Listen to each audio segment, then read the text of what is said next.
Good morning, everybody. Happy Thursday. We have an amazing show for everybody today. What do we have, Krystal? All right. We always have an amazing show. Today is a little extra. Yes, if I do say so myself. It's a rising show. We've got Matt Taibbi in the show. He's going to talk about the media's handling of Hunter Biden versus the Steele dossier. We also have Jeff Stein in the show, Washington Post reporter. Of course, you guys know he's been all over the stimulus negotiations. He'll bring us up to speed there. And then we also have an interview with a new up-and-comer that you may have heard of named Senator Bernie Sanders. I talked to him yesterday about stimulus. I talked to him about Joe Biden. What is his case to young voters who are still reluctant to cast a ballot for Joe? And ultimately also, how is he going to plan to push Joe Biden, which is something that he's been saying that hopefully we'd be able to do. So that will be in the show. But we wanted to start with a big national security announcement last night. That's right, a big national security announcement. Before I get to that, I am officially COVID-free. I've been PCR tested, and I have paperwork, and if anybody wants to see it. But,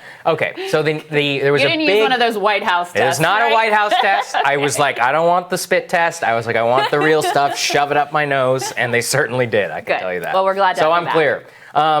Okay, so there was everybody freaked out last night. The FBI announcement, oh my God, Comey emails, exactly 13 days before the election. Last time was 11 days before the election. Well, turned out that the FBI wanted to massively subtweet a lot of liberals and particularly like liberal, like Dem media, like Rachel Maddow and like the Lincoln Project, assuring people that some of the misinformation that is out there about voting is absolutely not true. So first, the Director of National Intelligence, John Ratcliffe, spoke. Then the FBI Director, Christopher Wray. Let's play their comments. We would like to alert the public that we have identified that two foreign actors, Iran and Russia, have taken specific actions to influence public opinion relating to our elections. First, we have confirmed that some voter registration information has been obtained by Iran and separately by Russia. This data can be used by foreign actors to attempt to communicate false information to registered voters that they hope will cause confusion, sow chaos, and undermine your confidence in American democracy. To that end, we have already seen Iran sending spoofed emails designed to intimidate voters, incite social unrest, and damage President Trump. You may have seen some reporting on this in the last 24 hours, or you may have even been one of the recipients of those emails. Additionally, Iran is distributing other content to include a video that implies that individuals could cast fraudulent ballots, even from overseas. This video and any claims about such allegedly fraudulent ballots are not true. These actions are desperate attempts by desperate adversaries. When we see indications of foreign interference or federal election crimes, we're going to aggressively investigate and work with our partners to quickly take appropriate action. We're also coordinating with the private sector, both technology and social media companies, to make sure that their platforms aren't used by foreign adversaries to spread disinformation and propaganda. We've been working for years as a community to build resilience in our election infrastructure, and today that infrastructure remains resilient. You should be confident that your vote counts. So, very important message there, Krystal. What exactly was he talking about? Well, there was an email going around yesterday. Let's throw that email up there on the screen. Allegedly from the Proud Boys to voters, saying first of all, from Proud Boys, got it? Trump or else. We are in possession of all your information. You are currently registered, and we know this because we have gained access into the entire voting infrastructure. You will vote for Trump on Election Day, or we will come after you. Change your party affiliation to let us know you received this message, and we'll comply. We will know which candidate you voted for. I would take this seriously if I were you. Almost a cartoonishly fake email. I take all emails I get from the Proud Boys very seriously. Yes, exactly. And if I were to believe any of these things, I would no longer have any money because I would have given it all away to Nigerian princes. But just to give you an example of how dumb some of the people in the establishment media are, well, guess who got caught pushing some of this stuff, Krystal. Let's throw this up there for my friend Chuck Ross. Rachel Maddow reported this as a serious story and then had the gall to say that she was puzzled why Iran was trying to harm Trump by posing as Proud Boys to threaten Democratic voters. This was a line that was picked up by a lot of resistance Twitter. Well, I don't know. Maybe because they knew that idiots like her were going to report it as fact. I mean, it's unbelievable. There's a lot going on in this story.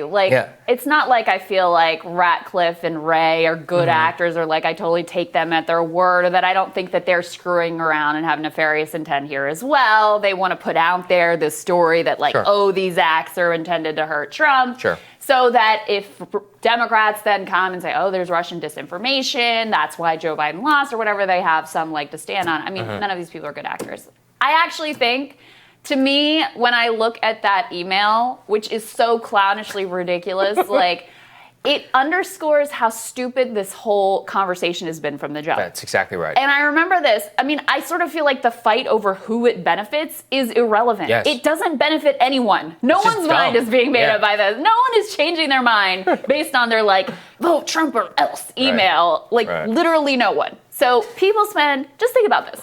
Joe Biden is spending over $1 billion on election influence operations, if you want to put it that way.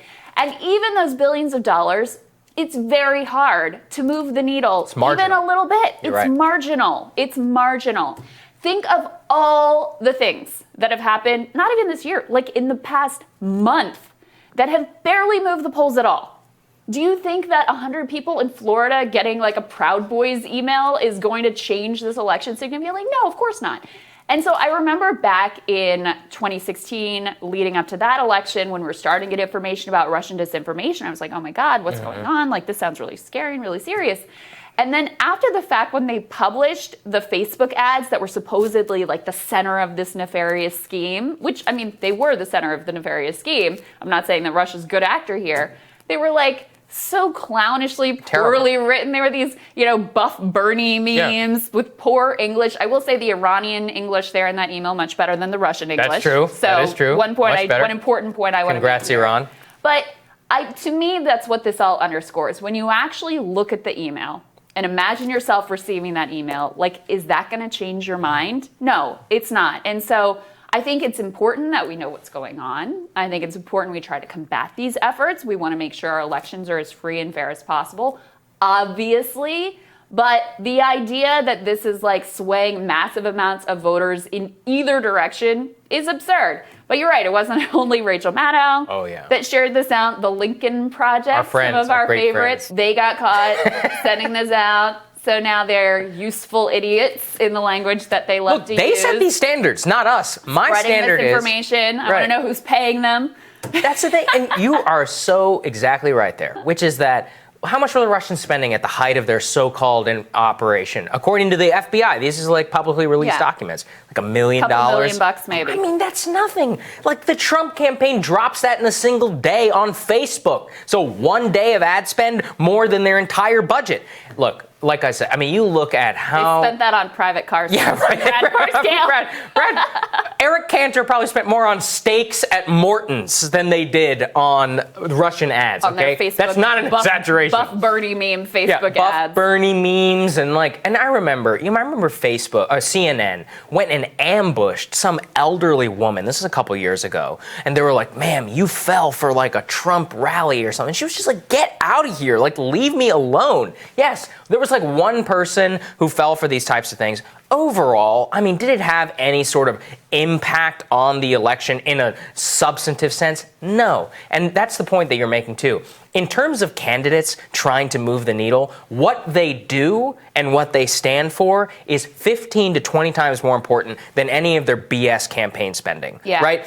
Joe Biden's ads about masks are not important because he's spending the money about masks. It's because we have this dynamic in which mask wearing is incredibly popular. The public knows from the news media about where Trump stands and where he stands. That's it. Same thing about where you stand in terms of your policy preferences. People are actually very good at sussing these things out. And you can see that. I'll give you the perfect example. How many hundreds of millions has Trump now spent trying to paint Joe Biden as a radical leftist? Has it worked? No. His favorability ratings have gone up. So there you go. All attack spending, everything has to have a grain of truth and so rooted in reality. Right. None of this is rooted in reality. And that's the real lie here is, you know, one of the things that we talk about here all the time is that when Hillary Clinton lost, they could not possibly admit that there was any like good reason why she lost. The furthest they would go is be like, she didn't visit the industrial Midwest. Visit Wisconsin is about as good as they'll get. Which honestly, and I've